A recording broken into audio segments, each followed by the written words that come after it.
Hi my dear students, welcome to my biology class.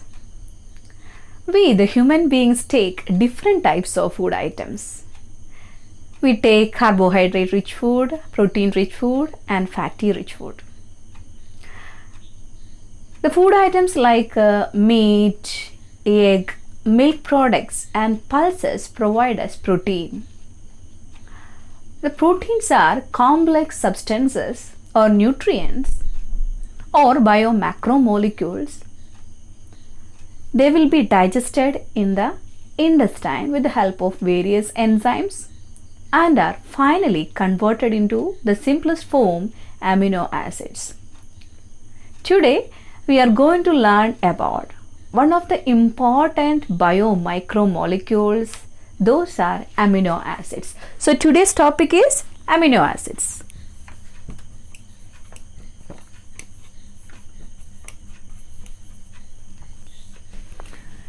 Amino acids are the simplest form of proteins. Simplest form of proteins. Amino acids are biomicromolecules. Biomicromolecules. Why do you know? These are found in the acid soluble fraction because their molecular weight ranges in between 18 and 800 Dalton. So that these are biomicromolecules. About 20 amino acids are required for protein synthesis in human body. But there are different types of amino acids.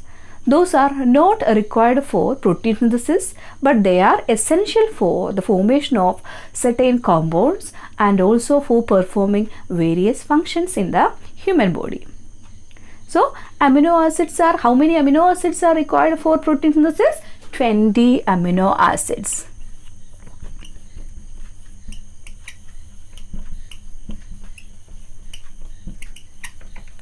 Okay, about 100 amino acids are required for various other functions. For example, ornithine and histamine are two such amino acids that are involved in some other physiological functions in the body.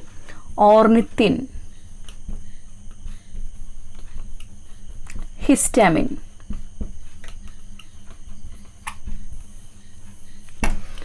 Okay. Next, let's study the structure of amino acid in detail with the help of a diagram. Amino acids are basically methane derivatives. Methane derivatives.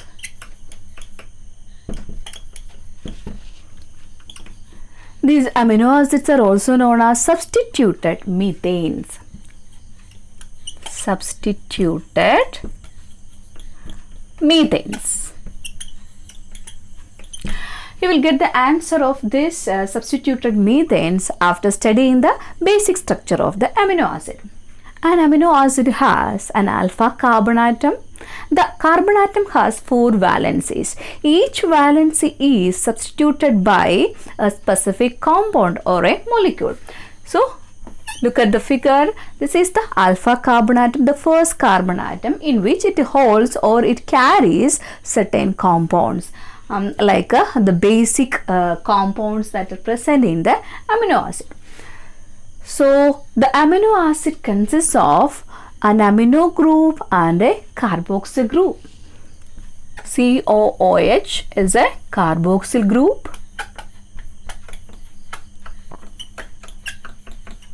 And NH2 is the amino group.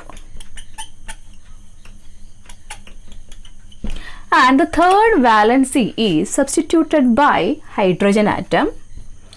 The fourth valency may be occupied by variable group. So it can be represented as R.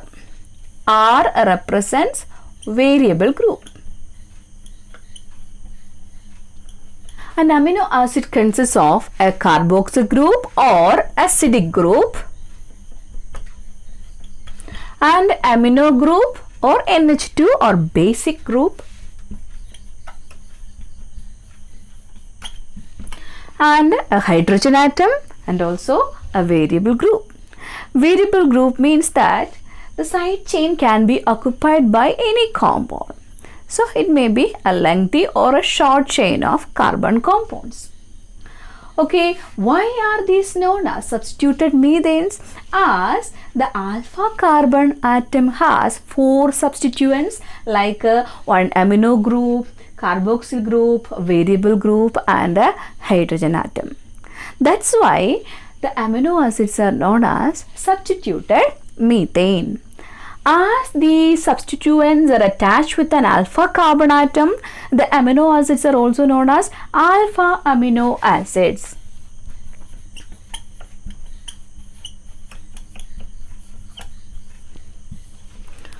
Okay, so amino acids are substituted methanes as well as alpha amino acids. Did you get the meaning? Usually, an amino acid consists of mainly 5 elements such as carbon, hydrogen, oxygen, nitrogen, sometimes sulfur. Sulfur is present in some of the amino acids. The amino acids are also known as amphoteric compounds. Amphoteric.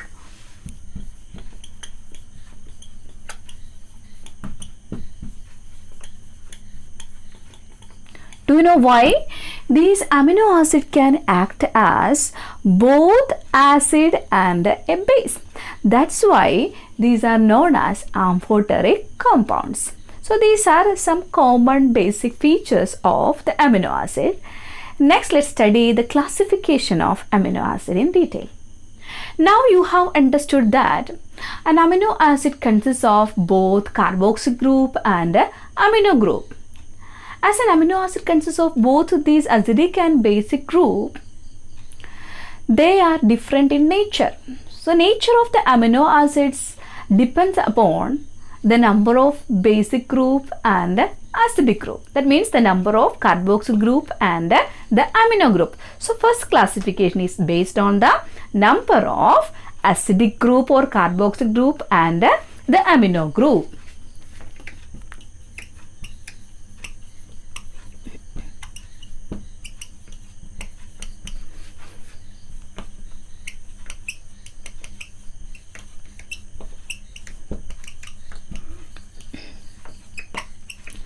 You know the structure of an amino acid. It has an alpha carbon atom, a carboxyl group, one amino group, then one hydrogen atom, one variable group. In some amino acids, the number of both the amino group and the carboxyl group is same. Such amino acids are known as neutral amino acid. So first category, neutral amino acids. Here the number of amino group is equal to the number of carboxyl group. Okay, the second category, basic amino acid. Basic amino acid. In this case, the number of amino group is more than that of the carboxyl group, so that it can be represented like this. So number of amino group is more than the carboxyl group. Such amino acids are basic amino acids. Then third category, acidic amino acids. Here the number of carboxyl group is more than that of the amino group. So it can be written like this.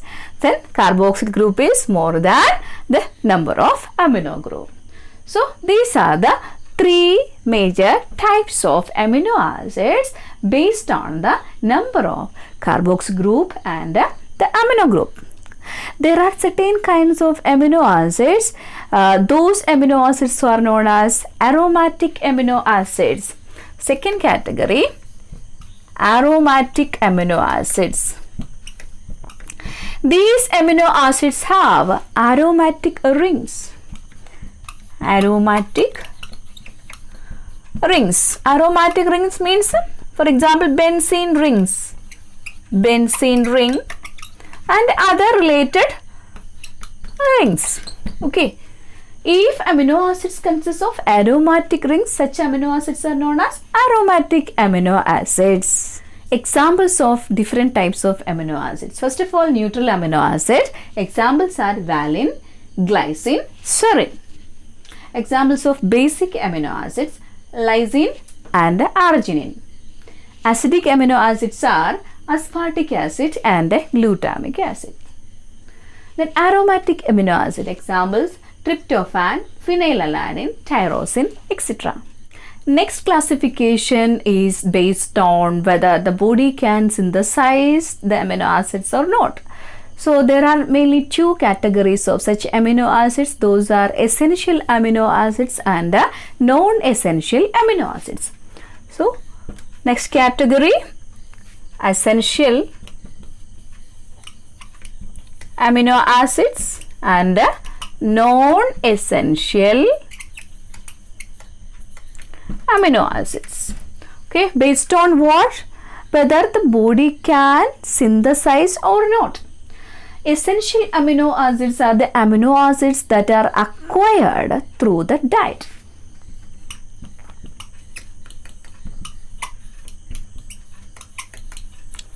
Through the diet means through the food that we take. Okay, it means that these amino acids cannot be synthesized by the body. Cannot be synthesized by the body. That's why these are known as essential amino acids that must be acquired through the food only. The non-essential amino acids can be synthesized by the body. Can be synthesized by the body. Examples for essential amino acids, those are tryptophan,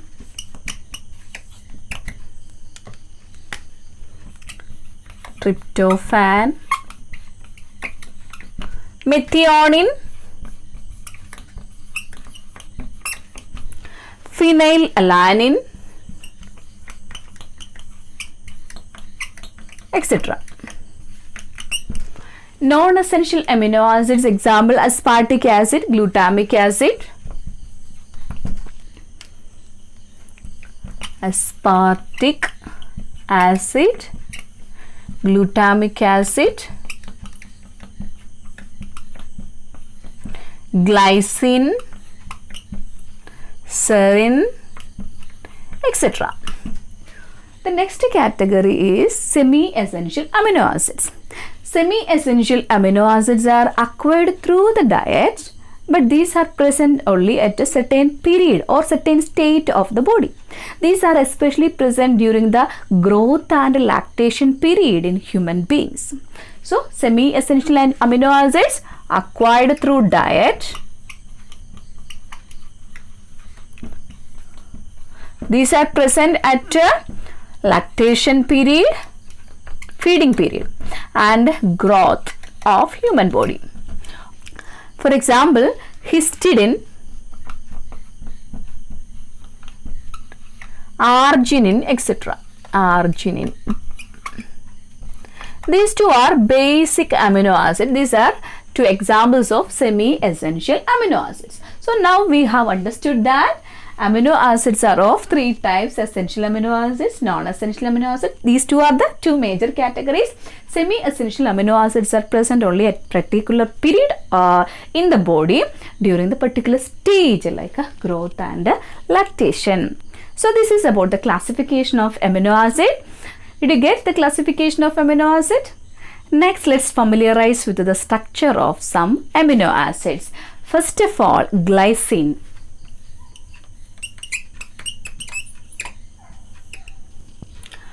Then you know the typical structure of an amino acid. It has an alpha carbon atom, carboxyl group, amino group, hydrogen atom and the variable group. If the variable group is hydrogen atom, such amino acid is glycine. Got it? The next one, alanine. Again, I am drawing the picture or structure of the amino acid. If the variable group consists of one methyl group, CH3, such amino acid is called alanine. Got it? The next one, serine.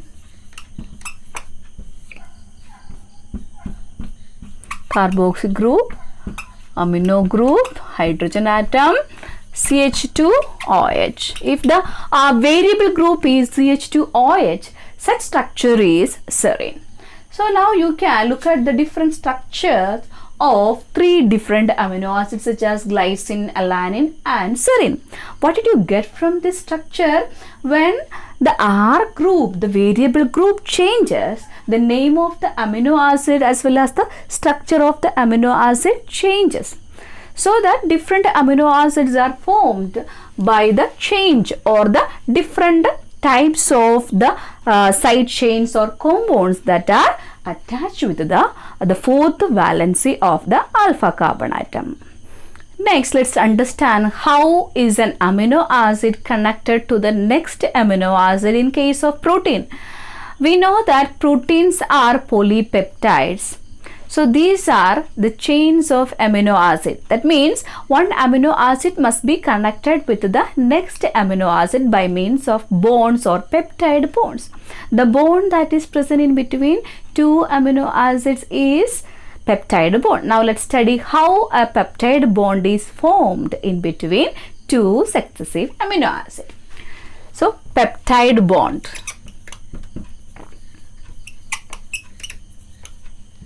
A peptide bond is formed in between the two amino acids with the help of the carboxy group of the first amino acid and the amino group of the next amino acid. Now I am drawing the structure of two amino acids, the first one and the second one.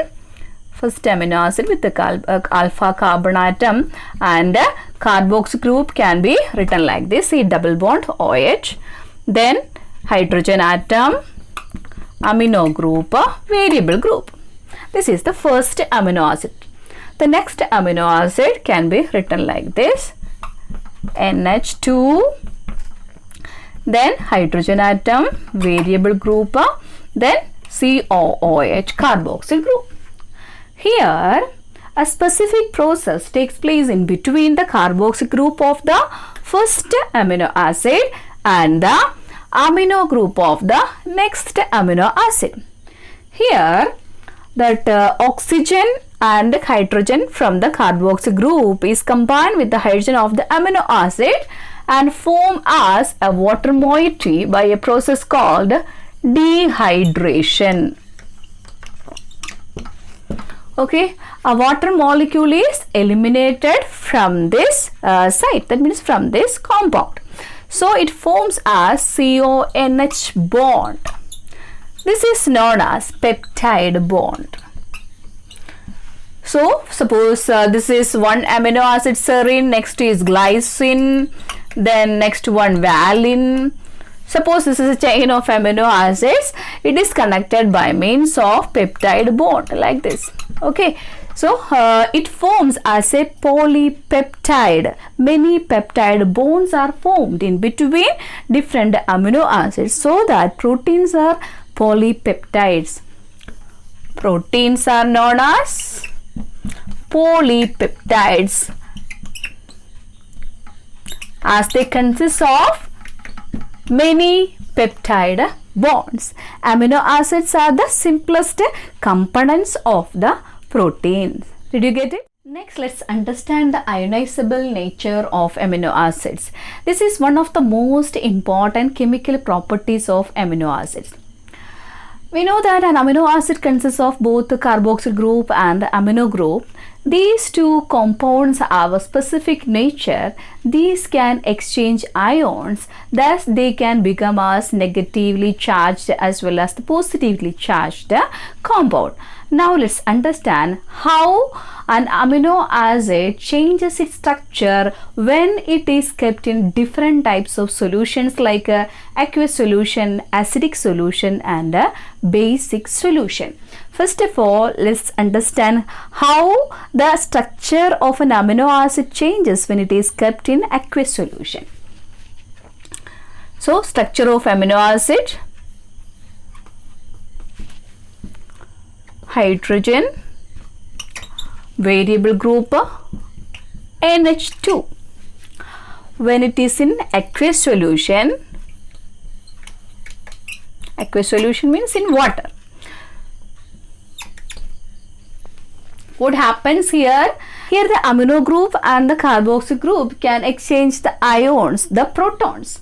The protons from the carboxyl group is shifted to the amino group.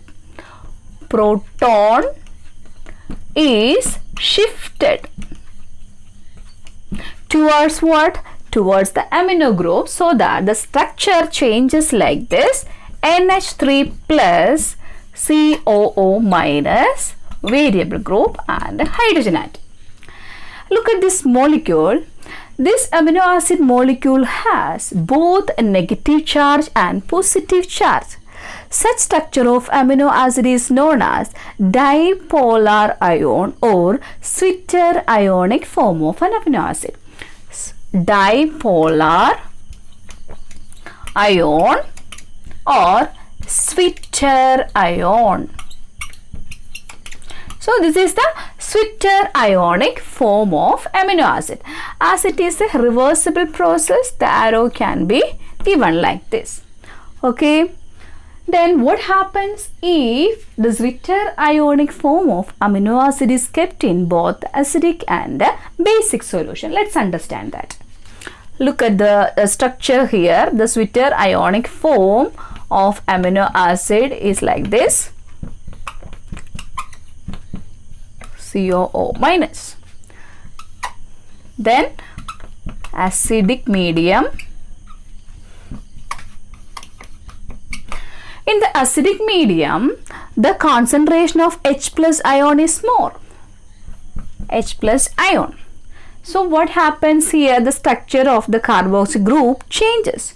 The hydrogen ion is captured by the carboxyl group, so the COO minus group, so that the structure changes like this: NH3 plus COOH, then hydrogen atom, then one variable group. Here the total charge of this particular amino acid is positive.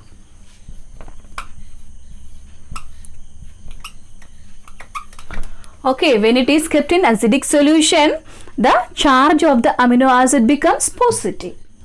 When the amino acid is kept in the basic solution, what happens? The OH minus ions in the basic solution is combined with the hydrogen atom of the NH3 plus and forms as water. And the structure of the amino acid changes like this: alpha carbon atom, COO minus, then NH2, then hydrogen atom, then variable group. Here the total charge of this particular amino acid molecule is negative. Okay, this is the way the structure of amino acid changes when it is kept in the solutions that has different pH. Next, you can observe an equation that shows the structure of amino acid changes when they are kept in the solutions with a different pH. Can you guess which one of these is a sweeter ionic form of amino acid? Of course, that is B. B is the sweeter ionic form of amino acid. Okay, why? Because this structure consists of both positive charge and a negative charge. So So what about other two structures, the A and C? The first one is the structure when the amino acid is kept in acidic solution. Okay, acidic solution. The third one, C, represent when the amino acid is kept in basic solution. The structure changes like this. So it totally, the charge becomes a negative.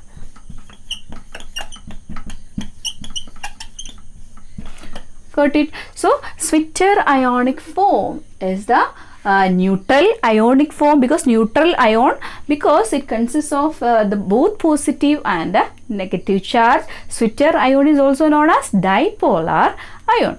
So amino acid has a specific property like this. It changes its structure when it is kept in different solutions with a different pH.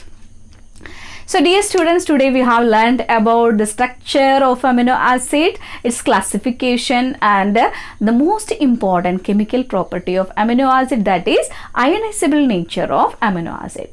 I hope you have understood the topic well. With this, I conclude my session. Thank you and have a nice moment.